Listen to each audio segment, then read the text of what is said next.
آپ علیہ الصلوۃ والسلام نے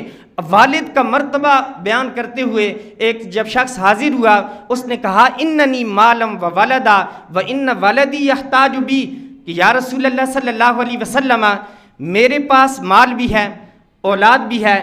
مجھے رب تبارک و تعالیٰ نے مال و دولت عطا فرمایا ہے، لیکن معاملہ یہ ہے کہ میرا باپ میرا محتاج ہے، میرے باپ کے وسائل اتنے نہیں ہیں کہ اپنے اخراجات چلا سکے، اس کو وہ میرا محتاج ہے۔ آپ علیہ الصلوۃ والسلام نے اس شخص کا منہ بند کرتے ہوئے ارشاد فرمایا، کہا کہ تم کون ہوتے ہو یہ کہنے والے کہ تمہارا باپ تمہارے مال کا محتاج ہے؟ سنو، انت و مالک لولدک، تم اور تمہارا مال اس سب کا مالک تمہارا باپ ہے۔ پھر ایک اور واقعہ سنیے، آپ علیہ الصلوۃ والسلام کے پاس وہ بیٹا بھی آیا کہ جو کسی مدینے سے باہر کسی کام کے لیے چلا گیا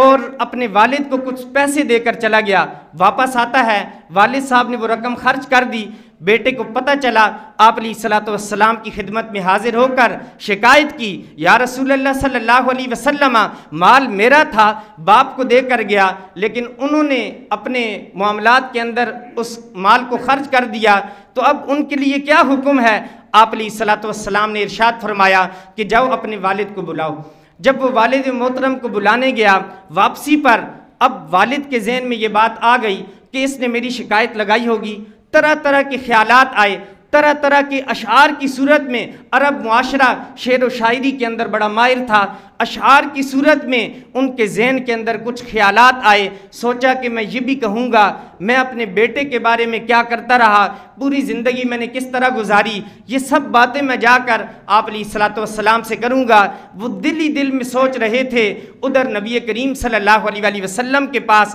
رب تبارک و تعالیٰ نے حضرت جبریل کو بھیج دیا کہ جاؤ رسول اللہ صلی اللہ علیہ وسلم سے جب اس بیٹے کا باپ آئے تو یہ بات کرنا۔ جیسی وہ باپ پہنچے، حضرت جبریل بھی تھے، آپ علیہ الصلوۃ والسلام کی بارگاہ میں عرض کرتے ہیں، یا رسول اللہ صلی اللہ علیہ وسلم اس باپ سے ذرا یہ پوچھئے کہ راستے میں آتے وقت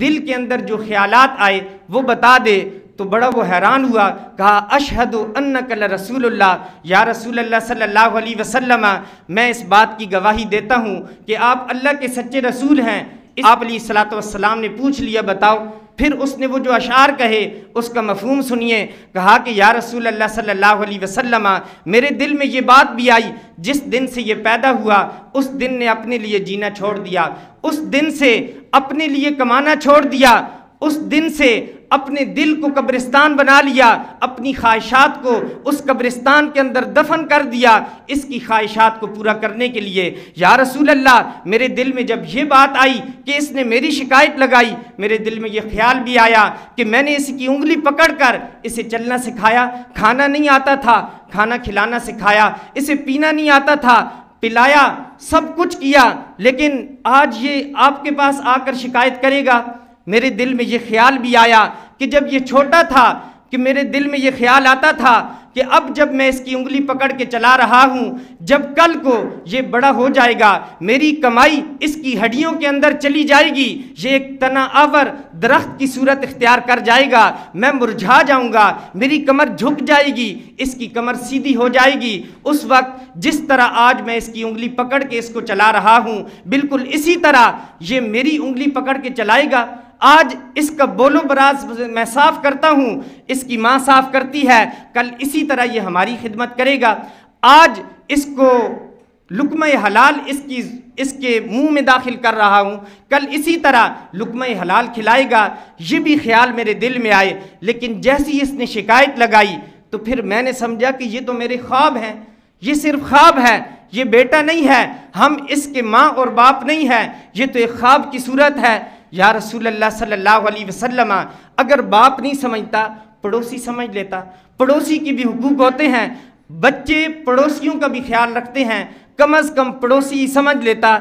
دکھ بھری اس طرح کی حکایت ہے، اس طرح کی یہ کہانی ہے، یہاں تک کہ وہ الفاظ نہیں ہیں، عربی زبان کے اندر وسعت ہے کہ اس کی تشریح کی جائے۔ آپ علیہ الصلوۃ والسلام نے دکھ بھرے یہ جب الفاظ سنے، آپ اس سے اندازہ لگائیں کتنے دکھ بھرے الفاظ تھے کہ آپ علیہ الصلوۃ والسلام کی آنکھوں سے چھم چھم آنسو برسنے لگے، آپ علیہ الصلوۃ والسلام کی داڑھی مبارک تر ہو جاتی ہے۔ آپ علیہ الصلوۃ والسلام بھی رو پڑے۔ آپ علیہ الصلوۃ والسلام نے اس بیٹے کا ہاتھ پکڑا، جھٹکا دیا، کہا سن انت و مالک لابیک،